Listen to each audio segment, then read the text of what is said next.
ലോക്ക്ഡൗണിൻ്റെ സമയത്ത് എല്ലാവരും അനുഭവിച്ച ഒരു കഥയുടെ അനുഭവിച്ച കഷ്ടങ്ങളുടെ കഥയായിരുന്നു.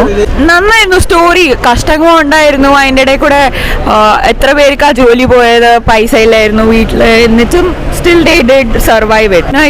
എല്ലാവരും നന്നായി ആക്ട് ചെയ്തു. പാർവതി എൻ്റെ സിസ്റ്റർ ഇൻ ലോ ആണ്. സോ അതിൽ ചെറിയ ഞങ്ങളുടെ നെവ്യൂ തന്നെയാണ് ആക്ട് ചെയ്തിരിക്കുന്നത്, അഭിയുക്തും. സോ ഒരു സ്പെഷ്യൽ ഇതായിരുന്നു, മൂവി ആയിരുന്നു. One of the best movie അടുത്തിടെ കണ്ടതിൽ വെച്ച് നല്ലൊരു മൂവിയാണ്. ഞങ്ങളിതിൻ്റെ മീഡിയ ലോയേഴ്സ് ആയിരുന്നു. ഇതൊരു ഫൈറ്റ് ഉണ്ടായിരുന്നു, ലീഗൽ ഫൈറ്റ്. അപ്പോൾ ഇങ്ങനെ ഒരു നല്ലൊരു മൂവിക്ക് വേണ്ടി ഞങ്ങൾക്ക് ഇത്രയും ചെയ്യാൻ പറ്റിയതിൽ വളരെ വളരെ സന്തോഷം. ഒരു ഇമോഷണൽ മൂവിയാണ്. എല്ലാവരും അവരുടെ ബെസ്റ്റ് ചെയ്തിട്ടുണ്ട്. ഇത്ര അടുത്തിടെയൊന്നും ഇത്രയും കരയിപ്പിച്ചൊരു മൂവി ഉണ്ടായിട്ടില്ല. അപ്പോൾ അതുകൊണ്ട് ഞാൻ റേറ്റ് ചെയ്യും 5 out of 5.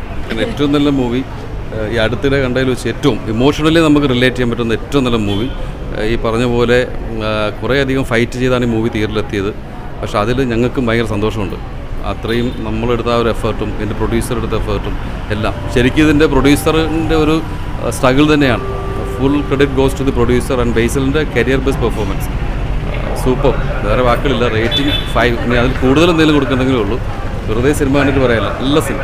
ബേസിൽ നല്ല അഭിനയമുണ്ട്, പക്ഷേ കുഴപ്പമില്ലാത്ത കണ്ടിരിക്കാൻ അതെ വയസ്സിലൊക്കെ അടിപൊളിയായിട്ട് ചെയ്തിട്ടുണ്ട്. നല്ല സിനിമയായിരുന്നു. എന്താ പറയുക, ഒരു ഫാമിലി എൻ്റർടൈനർ എന്നല്ല പറയാം, ഒരു ഇമോഷണലി ഒരു വളരെ നല്ലൊരു സിനിമയായിരുന്നു. പിന്നെ അതിനകത്ത് ഇന്ദ്രൻ സേട്ടൻ്റെയൊക്കെ അഭിനയം, ബേസിൽ ജോസഫിൻ്റെ, ഇന്ദ്രൻ സേട്ടൻ്റെ, പിന്നെ ആ അമ്മയായിട്ട് അഭിനയിച്ച് അവരുടെ എല്ലാവരുടെയും അഭിനയം ഒന്നിനൊന്നും മെച്ചമായിരുന്നു. നല്ല സിനിമ. അപ്പം ഞാൻ മോള് പറഞ്ഞു തന്നെ ഞാൻ പറഞ്ഞായിരുന്നു, നമുക്ക് എല്ലാവർക്കും ഉൾക്കൊള്ളാവുന്ന ഒരു സിനിമ, നമ്മുടെ യാഥാർത്ഥ്യങ്ങൾ.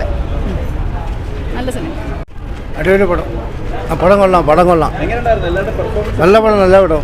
അതൊരു കൊറോണയുടെ ഒരു അങ്ങനെ ഡീപ്പായിട്ട് പോകുന്നില്ല, ഒരു ഫാമിലി സബ്ജക്റ്റ് ആയിട്ട് ഫീൽ ഗുഡ് ആയിട്ട് പോകുന്നുണ്ട്. ഒരു തവണ കണ്ടുകൊണ്ടിരിക്കാം.